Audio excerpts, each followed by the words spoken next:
Make sure you listen to my daddy's podcast right now. Is it best show in the world? And this is Cards Face Up Podcast, episode number 31. I am your host, Mr. Ty Hill. Today's a special show because it's the Valentine's special edition. And I want everybody, we got to build the mood. We got to build the setting. Everybody get their little wine glasses. Make sure that you feel sexy about yourself, whether you're single, in a relationship, whatever it is. Do it with your partner. Do it alone. Do it with a toy. Who cares? Whatever, however, do it and make sure you feel sexy. Because today I am joined by a relationship expert, an author, a voice artist, multimedia personality. And I say multimedia personality because she ran the #1 radio relationship show, the LaDawn Black Show on Magic 95.9. But not only did she do that for 3 years, she also ran the LaDawn Black Show on 92.2 for 10 years. Yes, the Love Zone. Exactly, the Love Zone. So without further ado, I want to introduce my special guest, Miss LaDawn Black. We thank you for coming with us. Thank you so much for having me. Go ahead, you can play your applause. I wasn't ready. Look, I got to make sure you get your applause. Clap it up, people. LaDawn Black. Look, I want to. You said the Love Zone, and I got a funny story about the Love Zone. So, okay. Look, we're gonna build it because I know if for y'all that's listening to this audio, I know y'all done picked up on her voice already, and it's a voice that you're familiar with for sure. Whether you're in Baltimore or anywhere else, it's that popular. But I have a special story for you. So okay. The year was maybe 2004, 2005. I was a young whippersnapper, doing all the things wrong in my first relationship. Oh no. And she started doing things wrong. Oh. And so she got tired of my stuff. Mm-hmm. And she got a new man on me. Oh. And it was my first heartbreak. Not only was I sad, I happened to turn on the radio and your show was on. Okay. So this was back when people could call in and you would ask questions and you would try to help them. So I called in and here's my question. LaDawn, how long does a broken heart last? I literally asked you, how long does a broken heart last? Wow. I promise you. That's how I know exactly what year it was. There's other things that shows me what that year was, but I was so corny with it. It didn't last that long. I thought it was going to last forever. In my head, you move on. We all heal. Yeah, that's the blessing about life. So this episode is going to be very, very fun. I have a question for you. And we do this just like two friends that's just chopping it up. And it just so happens that we're giving it to the world so that they can enjoy our conversation. Okay. So my first question is, women are now redefining sexuality.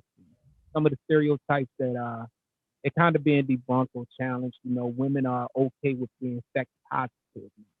But for those that don't know what sex positive is, it's basically the idea that you should have faith in body, explore, learn about your sexuality and gender without any judgment.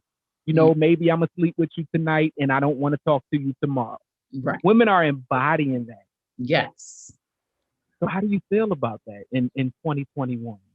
You know what? I think it's important because I think a lot of times we go to the extremes. We look at Meg Thee Stallion, we look at Cardi B, and we say, what are they doing? It's like way too much.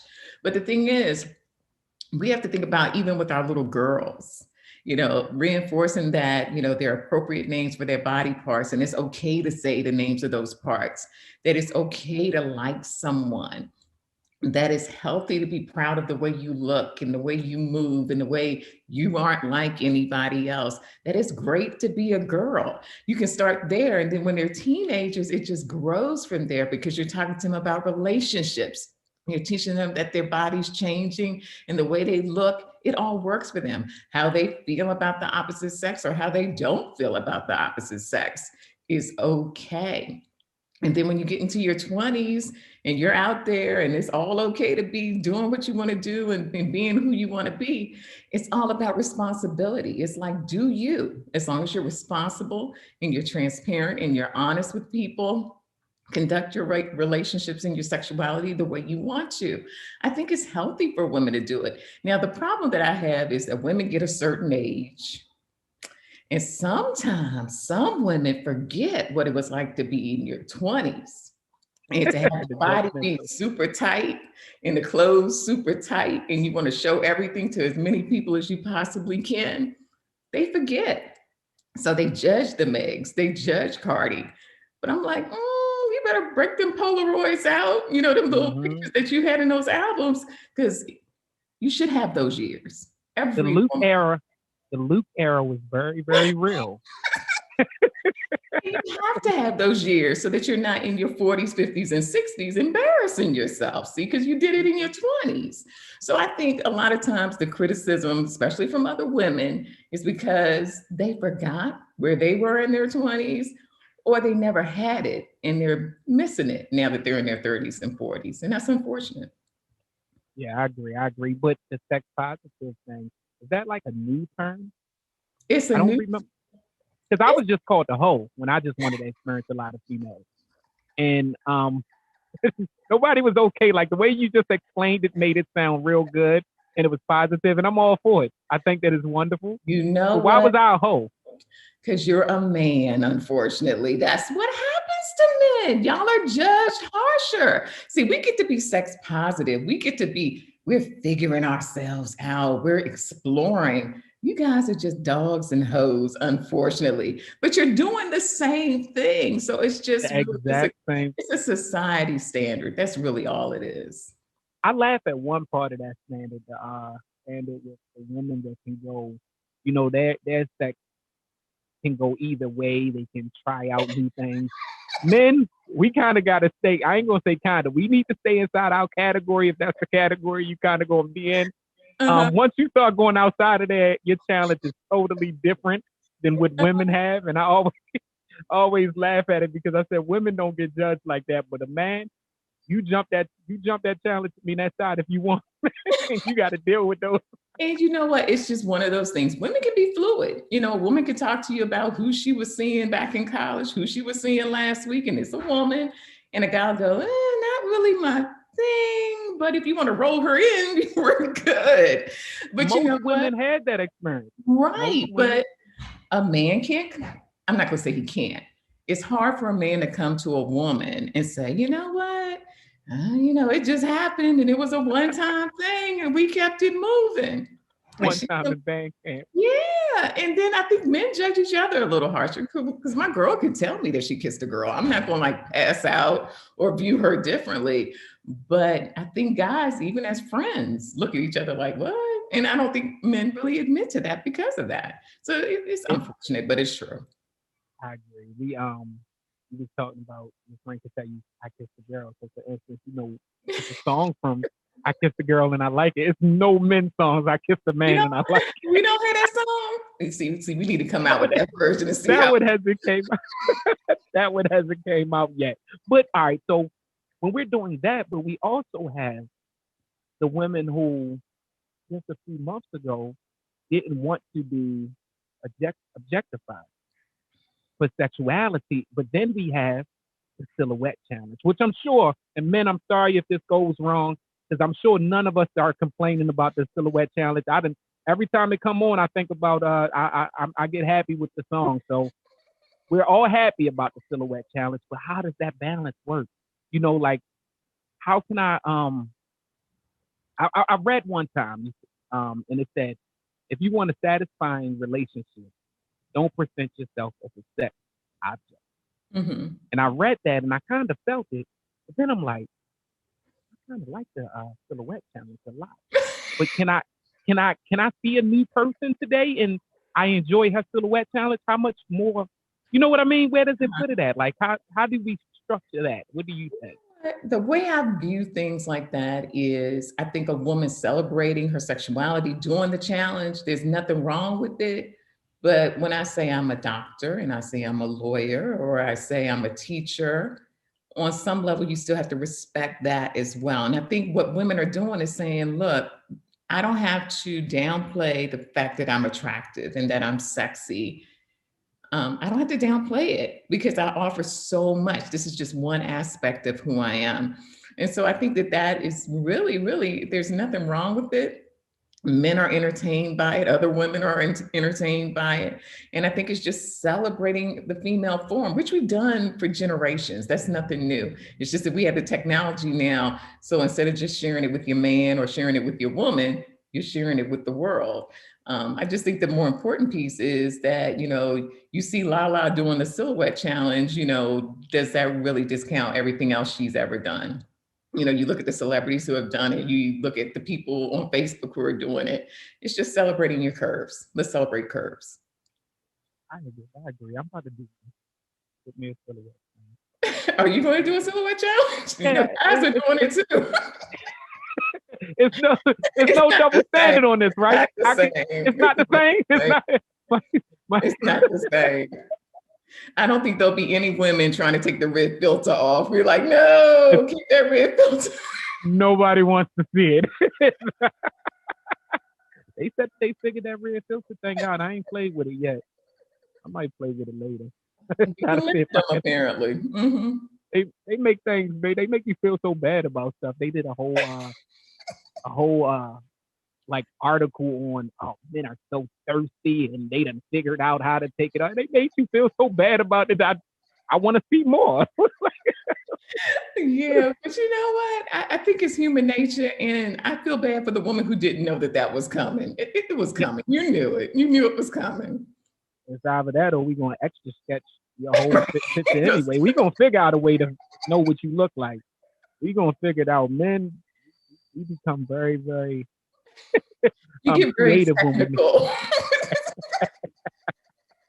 Woo, yes, we can. So, look, this question right here, it says, a study of 1,000 American relationships saw 34% of people are unable to rate their sex life as either satisfying or very satisfying. And right, that's what I said. Is that true? So, and I think 34% is a high percentage. It is. Why do you think that is? Do you think it's because we don't have women that are so secure with their body, or haven't celebrated themselves enough to kind of get out there and move the way that they want to during sex? Or is it because men have celebrated a little bit too much and we don't really care to please anymore? What's missing in a bedroom in a relationship? I think both people play a role. I think when it comes to women, we focus so much in relationships on pleasing the person that we're with. So we don't really take the time to figure out how to please ourselves and what it takes to please us. So we'll go from relationship to relationship to relationship to relationship, kind of taking whatever is given to us. So we really don't know. I used to sell bedroom candy for a number of years, and I would do little house parties. And I was amazed when we would talk about toys and potions and things like that, how many women were bashful. And these were grown women with children, like clearly they've been getting it in for years, but they're bashful. They didn't know how things worked. A lot of times it was their first experience with toys and potions and creams and things like that. They had no idea because they hadn't really taken the time to kind of figure out what pleases them and work that whole process out. They didn't have a lover who worked with them through that process. They didn't work through the process on their own. So they didn't know. So now they're in these relationships, these long-term relationships. And if I don't know what pleases me, how am I going to tell you? I can't convey it to you. I don't really have anything to measure it by because I'm kind of been just taking whatever. Now, if you flip it for the men, we don't correct our men. We just go, that was kind of bad, but let me get to the next. But we don't have conversation with men about, you could have been with 500 women, but you've never been with me. So let me tell you how this works. Women don't do that. So men have not been corrected. So they go from woman to woman to woman, and they're doing what they think is working, But no woman is telling them really, a little too fast, a little too slow, too much pressure, no, not there. Nobody has corrected them. So you put these two people together, and so you have this sexual dynamic that's just not working. And they don't communicate when it's not working. They'll tell their friends, they'll have that type of conversation, but they won't actually tell the person. So, sexuality and people being dissatisfied is not something that's all that unique. So you spoke of knowing yourself. Mm-hmm.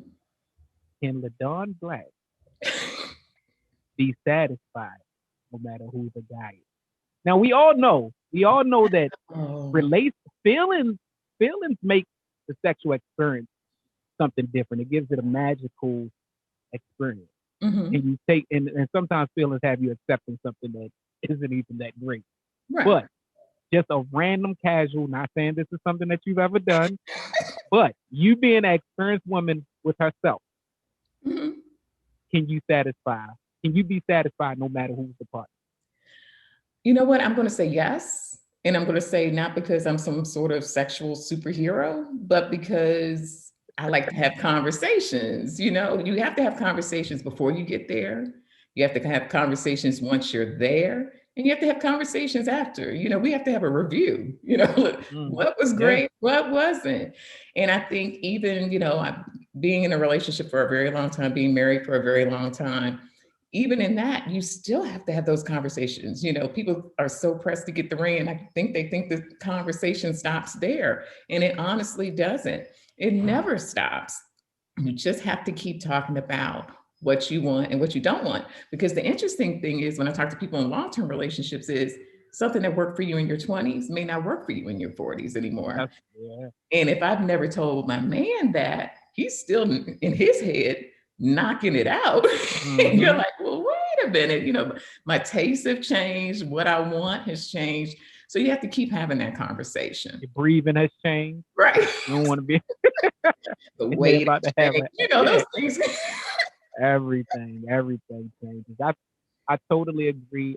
Conversation is needed, and a lot of people dealing with like you said, you was doing parties. I actually used to sell makeup. Mm-hmm. And when I sold makeup, we used to do double parties. That was my favorite parties that we did.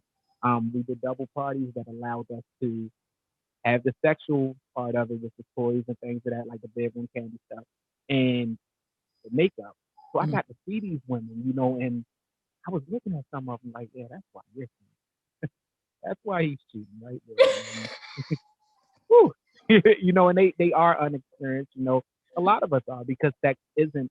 We're sexualizing it. We're filming it, and we're doing silhouette challenges, and men and women, not just men. Mm-hmm. Nobody's really talking about it. It's like a conversation that's scared to have. Pretty good. It seems like it's epidemic and the diseases and things of that sort. Sex will kind of be easy to talk about now. Like I should see. We did a sex episode a while back. Maybe in like my first 5 episodes we did. And you should have saw all the people that canceled that were supposed to come last minute. They got jitters and stuff like over sex. And people are scared. It's weird.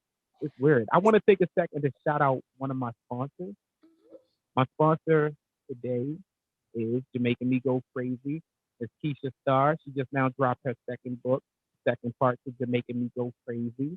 I need everybody to go out there and get that. That's at excuse me, sorry, that is at extraordinary.com. That's extraordinary.com. Go there, get Jamaican Me Go Crazy Part 2. If you don't have Part 1, make sure you go out there and get that also, because when I tell you the book is fire, the book is fire. And it's available on the website that I just gave, and also at all other places that sell books, Amazon, all those places that you get your books from. Make sure you go support us. So, LaDawn, who's the most unsatisfied? Underappreciated in a relationship? Is it the men or the women? Because the men, my homies tell me they the most underappreciated. And me being a man, I agree. Mm-hmm. But the women, they saying the same thing. Who do you think? You get to see both sides. I'm going to be honest, and my girls are not going to like it, But yeah, men are underappreciated. I mean, because if you even look at the relationship guys that are on the market, there aren't a whole bunch out there saying how to, make your man happy, or men get what you want from your woman. It's all very woman centered, how she can be fulfilled in a relationship, how she can improve her sex life, how she can do things to get better relationships. So if you just look at the relationship guys, you can tell men aren't really considered. It's kind of like, oh, well, we'll just drag them along, based on whatever we put out there. It's just that I think women emote more naturally. So we tend to be a little bit more vocal about a relationship being great or it being awful or what our relationship challenges are. And men tend to not say anything. They just move on if it's not That, working. that's what I was about to say. Do you think that plays a part in why men, and although I don't agree with these statistics, Bella, Mhm. they say that we cheat more. I don't agree. I just think we're terrible cheaters and we always get caught. But do you think that's why we step out so much, because we don't tend to talk about how we're not satisfied and Well, we go let's straight to the next? Well, you know what? This is the thing. I don't necessarily feel that men cheat more in relationships. I think women cheat just as much, but we hide it better. Agreed. We hide it better. Agreed. I think women don't get caught as much. But with that being said, I think that anyone who's unhappy in a relationship will step out. So I don't know necessarily that that's just a man's way of handling it. I just think it's a person thing. I think you just have people who are built like, this is not working and I'm not going to have a whole bunch of conflicts. So let me just do something else. I just think that there's some people who are wired that way, period. Yeah, I'm agree. Mhm. Definitely cheating. Um, we us men don't cheat like that. What's the song? Black men don't cheat. We don't cheat. Yeah, they don't. I was watching I was watching Fences, which is like one of my favorite movies. But anytime that I discuss that with a female, they never really understand it and they talk how bad he was. And I'm like, no, he did what y'all have told him a man was supposed to do. Provide, gave you my check. That's really all y'all told us to do. Like it's not much more to that. Like, and that's back to the conversation of the things, we don't get told a lot, and those men don't get satisfied many times, and we're left with feeling like we're underappreciated, which puts us in predicaments of, hey, you telling me I could go over so and so house and I have no responsibility. I Hmm. have, it's just somebody wanting to take care of me Hmm. versus me always having to take care of everybody. I know as a man, a lot of women look at that as, oh, that's just punk stuff. This, that, and another. Man's supposed to be strong, and it's like it can't be all the time. Though it's no way possible. Nobody can be strong all the time unless he just lies about it, and it just doesn't work. It's just not being human. And the truth is that we have to start with our boys, really, and tell them that having feelings is okay. Having an opinion about things is okay.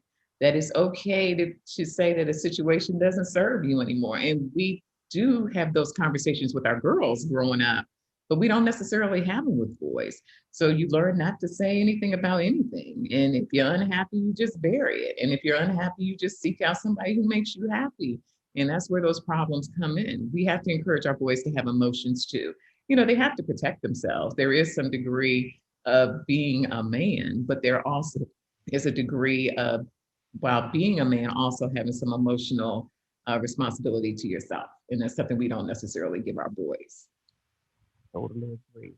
You brought up being able to talk to our boys and our children in general. Do you think, and this is something I totally believe, that our family set up unrealistic expectations of what relationships are supposed to be? Example, I constantly hear, well, not even hear, I see it in my friends. Like, dude, you want your mother. That's what you want. You want grandma. You're looking for her to be your mother. Like, you're looking for her to be your grandmother. You're looking for her to be your aunt, who's always telling you how good of a person you are and this, that, and another, and you deserve X, Y, Z. But you don't really possess much qualities to receive X, Y, Z. But they've been telling you this still for so long that you believe that it's just a natural type of thing. And it's when it becomes expectations versus entitlement. But it's the same thing with the women. I always see women, and I think they're built up on more entitlement than men because they have brothers, uncles, fathers, cousins. Everybody wants to be the little sister Mm-hmm. protector. They want to be that, but they set so many unrealistic expectations that they become entitlement. Like, what do you possess that shows us that you should be getting this stuff? You know what I mean? And I Mm-hmm. think that families, many times with those conversations, you say we lack having them, but we lack even more having realistic ones. Like, what man has to, and I think a lot of people forget that the people that deal with us outside of our relationship, when it comes to family, they're dealing with us because they're family. They We're have all taught to. the, yeah, we're all taught the same thing. I'm gonna be your family no matter what. I gotta keep you around. How can I have my sister over here hating me forever? Like, look, I'm gonna just give her what she wants. But they're leaving a relationship. I mean, they're leaving the household, the boys and the women, and Mm-hmm. they're believing that this is how it's supposed to be. I had a friend the other day. He went on a date. He met the girl. They were supposed to meet at this bus stop. It was like a bus station or something. Mm-hmm. And when he got there, he's waiting for her, waiting for her. She calls. She says, "Hey, I'm here. Where are you at?" He says, "I'm here." She's like, "No, I don't see you. This, that, and another." He's like, "I'm right here, though. I'm at the address you sent me." So she like, "No, I'm not here." It took him about 15 minutes to realize that they were on the opposite sides of the street. That Mm-hmm. the street had a divider in it that he could not get around to. It was like a 10-minute ride to get back around to it. She caught an attitude and said, "Well, if this what it's gonna be, this, that, and another. My brother lives around the corner. I make him come get me, this, that, and another." Him being somebody other than me actually rolled down the one way and got her. Mm-hmm. And he took her home because at this time he got an attitude, but he's being a gentleman saying, "Nah, I had to take her home." I say other than me because her ass would have been calling her brother. I listen, I don't know why you ain't call your brother in the first place if he had the ride to come get you. Shit.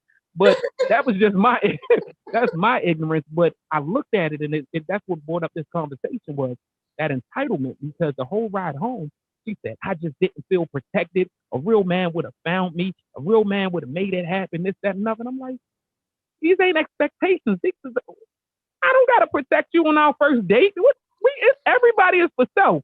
This it's the first date. It's not your expectations, but back to what I said. Somebody in her family, in her life, told her this is what a man does. This is what you judge him by, and nothing else. Mm-hmm. So I just didn't understand that. You see that a lot, like with the unrealistic.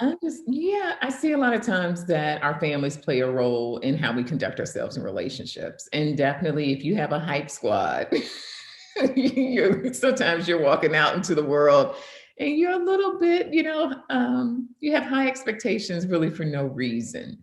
So I think you have to be realistic about what it is that you need in a relationship versus what everybody else wants for you. But also, you have to understand, like you said earlier, your family has to deal with you. Other people don't. So there has to be some degree of sort of measuring your behavior. Like an example you just gave, if this is their first time out, even if she was pissed, even if she thought what he did was totally inappropriate, you know what? Why am I going to get into it with you? We probably won't see each other ever again. Thank you so much for coming to pick me up, making sure I get home. And that's just the end of it. I don't feel like I need to give you a talking to or Like a instruct kid. you on how to do this the next time if there isn't going to be a next time between you and me. That's just how I feel. But definitely your family plays a role. The fact that maybe you didn't see any relationships growing up, you didn't see people interact. So now you're out in the streets and you just wrecking people's lives and you have no idea because you have no concept of how to handle yourself in a relationship. I, it's no way possible for you on the first date. It's like literally, it's impossible. I'm leaving. Call it what you want. I hope she's not black because then I'm gonna get the whole black men ain't protecting black women thing. But if she is, so be it. I'm leaving. I'm not. Is I'm not gonna stand there and just be chastised like a kid. I'm not taking that after a couple years with you. So, but you'll be more. I think a lot of people, and that's what I meant by that entitlement. a lot of people forget that everything is earned, even in relationship. It doesn't start on "I'll give you everything." You know, that's like saying, "Hey, sign for my car, co-sign." I don't know you. No, like you might not get it after 5 years. I mean, it's just things change, and I think people come in, and I blame family. I Mm-hmm. also blame social media. Social Mm-hmm. media has a lot. We laugh about what social media does to relationships, and it's always talked about like, oh yeah, because you posting your significant other, and then people want to get with. Not that even that part. The fake expectations. I got friends that live a total different life on social media. That's not them, but people are falling in love with the social media then, Right. you know, and they Right. go in there expecting when they get in that relationship to receive the social media then. Then they realize like you're not that. Not Mm-mm. only is you're not that attitude wise, or you're not even that without the filter. So you take the filter off, you're definitely a whole different person. And a lot of people are going in these relationships believing that they're going to get what their brother told them they should have, Mm-hmm. believing that they're going to get what the internet has been allowing somebody to portray. Mm-hmm. And again, it's no talking. It's just like with the sexual aspect of it. It's no conversations. It's no real talking in the beginning. It's just like, all right, we're together. We're doing this. Um, it's sort of like I think one of the funniest songs I heard was what was it? It was like Mimi has an thing. We ain't Yeah. getting no younger. We might as well. And I always felt Okay. that line. I found it funny. Like we ain't getting no younger. We might as well. No, I don't ever want to be at that point of we ain't getting no younger. Because There at are a lot 60, of people that are there though. They're like, well, you're here. Okay, let's just let's do at this 60, I'm now. gonna make not even 60. At about 75, if I gotta leave, I'm leaving the relationship and I'm gonna make the wrinkleless silhouette challenge video out there. I'm gonna get all types of views like this with my wrinkled ass body. I'm going. But I'm going all. I'm going all in. I got to shout out real quick my second sponsor of tonight, or second sponsor of the episode, which is 5 o'clock CO. It's a beard and healthcare product. They do things. One of my favorite things is, of course, my beard balms and my beard oils. They have 3 different scents. Make sure y'all hit them up. It's FIVEOCLOCKCO.com. Hit them up now. They got 20% off. If you call them, just tell them Ty Hill sent you. They do curb to curb service. They send it out to wherever you're at. Everything 100% organic. Holla at them. And it's black owned. Make sure you support them. LaDawn, yes. I'm gonna let you go in a second, but I got one more question for you. And this Oh, might be a little hard one. uh-oh. I don't know. Okay, go ahead and throw it out there. No, no, it's not. It's not gonna be hard. It's not gonna be hard. When do you call a quit? Do Ooh. you think you should call a quit when it just seems like no one's trying anymore? Mm. Is it when the love is just not there? Or is these times that you should be rebuilding into that relationship? Mm. When would you call? That is a great question. But I think the answer is when neither party is really putting in work. I think that's when most people call a relationship, when they actually look up and they go, look, I don't even really want to be here. And clearly you don't either, because we're not working toward anything. I don't see effort. Maybe I don't even feel like putting in effort. I think that's when relationships truly end. Because, like you said earlier, sometimes the sex is bad and people go, well, you know what? He's a nice guy. She's a nice girl. I love this person. I'm going to deal with it. The finances go bad. You go, oh, we're going to work this out. We're going to find us some happy space. I think when you no longer see that a person wants or is trying to be with you, I think that that's usually when most relationships end. Because I think we're tolerant people. We try to work things out. We try to give people chances. We want things to work out. We all want that romantic sexual dream. But I Mhm. think when you see that a person isn't putting in effort, you go, it's not really worth my time anymore. I think that's when relationships end. Gotcha, gotcha. I totally agree. Um, once nobody cares to try, and it's sort of like, hey, accept my shit. Let's throw this shit at the wall. Let's just accept it. Don't tell me to clean it up no more. Just accept it. Yeah. It's some shit on the wall. That's my shit on the wall. Accept it. Miss LaDawn. Boundaries. I mean, because the things that would make me leave a relationship may not necessarily be the things that'll make you leave a relationship. So that's why we look at our friends and we go, why is she still there? If I was him, I wouldn't be there. We all have our own boundaries, and you have to be aware of the things that really matter to you in a relationship and the things that don't. And those are the things that sort of make relationships different, and why people have different tolerance levels when it comes to ending a relationship or stepping outside of it. I agree. Last one, I'm gonna slide this in just because it's a part of that. Okay. What's the reason that people hold on to relationships? What do you think is the most reason why people hold on to relationships? You ready for this? Because this one always catches people off guard.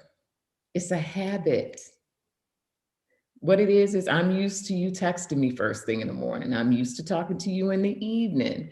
I like our little evenings together. It's the routine of the relationship. That's usually what keeps people in relationships that are dead, is that I really don't want to get out there and get to know somebody new and get to know their body and get to know their likes. I don't even want to go through all of that. I know your stuff. I know the stuff that doesn't work for me, and I'm just going to deal with it. You don't want to give up the routine. And then the second piece, of course, we know if a relationship, if people have bills, finances that tie them together, that'll keep you together, and kids, of course. But I think that big piece is the routine of the relationship. I simply don't want to go out there and bounce off of a whole bunch of different people. I don't have the energy for it. So I'm just going to stay right here in the hell I know. So that's why. Yeah, they was trying to keep Trump in office, talking about at least we know the hell he's doing. So if they willing to accept that, I know they out here accepting relationships. I totally agree. Miss LaDawn Black, I want to say, first and foremost, thank you for coming on the Card Face Up podcast. Thank you. It's been an honor. It's been a pleasure. You're somebody that I look up to, your experience and your greatness throughout life, because it's a lot of stuff they don't know about you. And it's a lot of things that you do that people do not know. Like, I could have ran off your list of accolades for at least 15 minutes. It would have been the whole first portion of the show. So I just want to say, continue to be great. I want to give you an opportunity to make sure you talk to your fans and let them know, new fans, old fans, everyone that misses you, everyone that sees you, every one of them.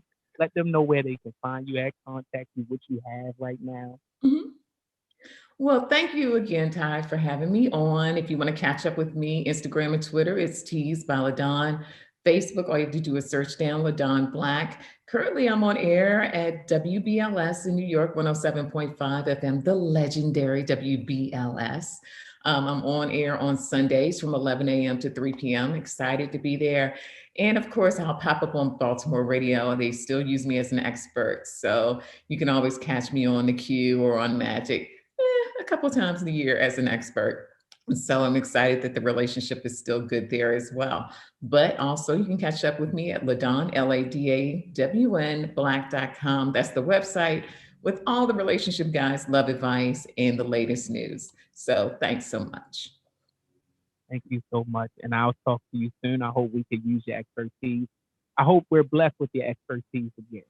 All right. Definitely will. Thanks again. Thank you, LaDawn, and happy Valentine's Day. All right. Take care.